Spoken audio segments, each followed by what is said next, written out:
नमस्कार. शेतकऱ्यांसाठी महत्त्वाची बातमी. वेगवान मान्सून 2025. आता महाराष्ट्रातही पावसाचा दमदार प्रवेश.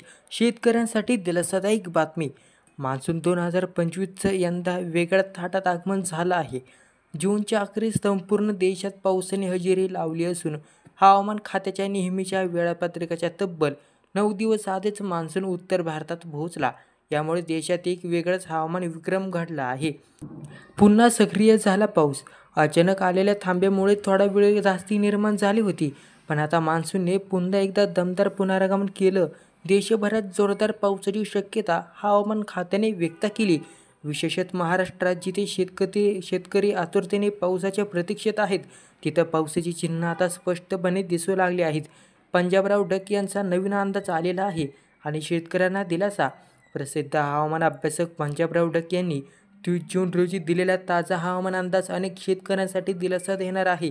पंजाब डक यांच्या अंदाजानुसार मराठवाडा व मध्य महाराष्ट्रात 1 ते 2 जुलैला बीड, लातूर, धाराशिव आणि अहिल्यानगर या जिल्ह्यात चांगल्या पावसाची सुरुवात होणार आहे. जालना व छत्रपती संभाजीनगर जिल्ह्यात देखील जोरदार पावसाची शक्यता आहे. विदर्भात मात्र मुसळधार पावसाचा इशारा. 1 ते 3 जुलै दरम्यान नागपूर, वर्धा, अकोला, यवतमाळ, भंडारा, गोंदिया, वाशिम, हिंगोली, बुलढाणा व जळगाव या जिल्ह्यांमध्ये अतिवृष्टीसदृश पावसाचा इशारा देण्यात आला आहे. विशेषतः यवतमाळ, चंद्रपूर, नागपूर, अकोला जिल्हा या जिल्ह्यात जोरदार पाऊस येणार आहे.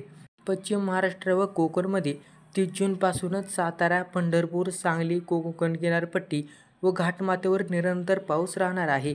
कोकणात सध्या चालू असलेला पाऊस थांबण्याची शक्यता फारच कमी आहे. नाशिक जिल्ह्यात अत्यंत तीव्र स्वरूपाचा पाऊस सुरू राहणार आहे. धुळे, नंदुरबार, जळगाव, चाळीसगाव आणि पारोळा भागात 3 जुलैपर्यंत जबरदस्त पावसाची शक्यता. तर पुढील पावसाचा टाइम टेबल लक्षात ठेवा. 5 ते 7 जुलैला राज्यातील बहुतांश भागात पावसाची एक नवीन लाट येणार आहे. 10 ते 15 जुलैला महाराष्ट्रात मुसळधार पावसाची शक्यता असून एकंदरीत जुलै महिना पावसाने भरलेला असणार आहे. पंजाबराव डक यांच्या नव्या अंदाजानुसार शेतकऱ्यांच्या चेहऱ्यावर आनंदाची लाट पसरली आहे. विशेषतः पेरण्या खोळंबलेल्या भागात आता शेतकऱ्यांना पेरणीसाठी अनुकूल हवामान मिळवण्याची आशा आहे. काही भागात अतिवृष्टीची शक्यता, शेतकऱ्यांनी काळजी घ्यावी. पंजाब डक यांनी दिलेल्या अंदाजात काही भागांसाठी अतिवृष्टीचा इशाराही दिला आहे. त्यामुळे शेतकऱ्यांनी पुढील बाबींची विशेष काळजी घ्यावी. निचऱ्याची व्यवस्था, पाण्याचा साठा होऊ नये म्हणून दक्षता घ्यावी. बियाण्यांची निवड हवामान लक्षात घेऊन योग्य बियाण्यांची निवड करा. आता पुढचे 15 ते 20 दिवस महाराष्ट्रासाठी अत्यंत महत्त्वाचे असणार आहेत. जुलै महिना एकूणच पावसाळ्यात जाईल. शेतकऱ्यांनी योग्य नियोजन करून हवामान बदलांवर लक्ष ठेवावे. तर हा व्हिडिओ तुम्हाला उपयुक्त वाटला असेल तर तुमच्या मित्रांना, नातेवाईकांना हा व्हिडिओ शेअर करा व चॅनलला सबस्क्राईब करा.